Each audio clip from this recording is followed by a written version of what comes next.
The first major free agent is off the board.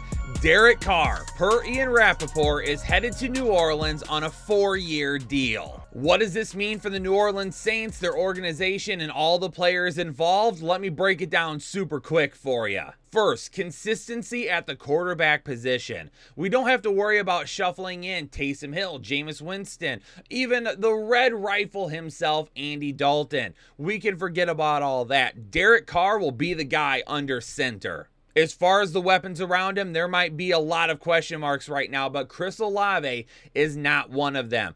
I'm going to go ahead and firmly put Chris Olave as like a wide receiver 2 right now, because I need to see what else the New Orleans Saints do in free agency. That was one of the reasons that Derek Carr wanted to sign early in the process. He wanted the ability to get signed, and then when free agency opened up, have an opportunity to help spread the word and maybe bring in a few guys to help them start winning again down in New Orleans. The second guy that benefits from this is Juwan Johnson. I mean, just keep in mind, during his time in Las Vegas, Darren Waller was a huge go-to for Derek Carr. He looked his way quite often. Will it be the same thing here? I mean, he's got a good working relationship with head coach Dennis Allen. Dennis Allen was with the Las Vegas Raiders, then Oakland, back when he was drafted in 2014. So they're going to have a good connection and a good open communication for Derek Carr to really say, hey, this is what I'm comfortable with and this is what I would like to do.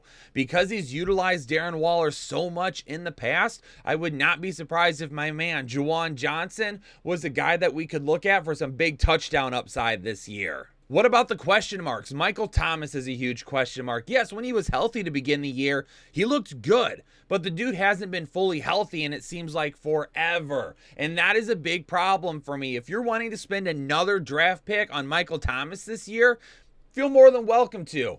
I'm not, unless I can just throw him on my bench and maybe if he stays healthy, then take advantage of the production at that point. But this is Chris Olave's team. This is the big playmaker on the team now. It's no longer Michael Thomas.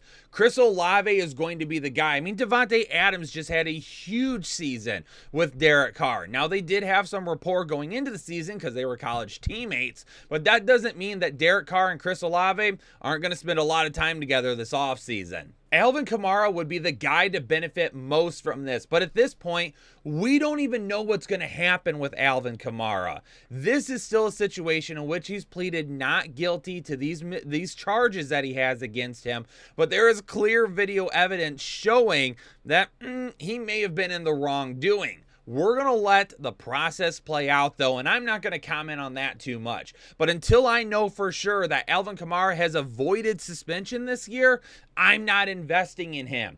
Now, if we find out there's like a 6-game suspension or something along those lines, then at that point, we have to realize when he comes back from suspension, he has got, again, that top 12 legitimate upside because Derek Carr is going to be way better at the position than anybody has been since Drew Brees left. As far as Derek Carr goes, I don't think I'm locking him into like a top 12 quarterback position as of right now. Again, we need to see what the New Orleans Saints do in free agency.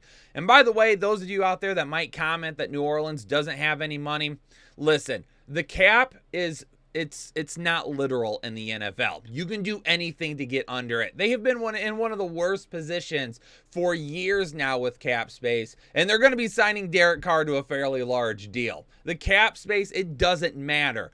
They're going to be under it, and they're going to have money to spend on free agents. So when I know a little bit more about the team that's going to be around Derek Carr, then at that point, maybe I can make a decision on where he lands.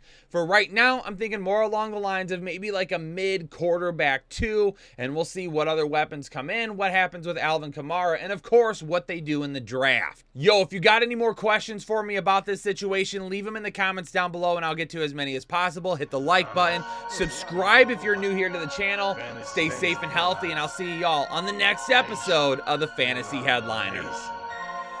Analytics, all the chain, all the channels, not the same. Jake and Kyle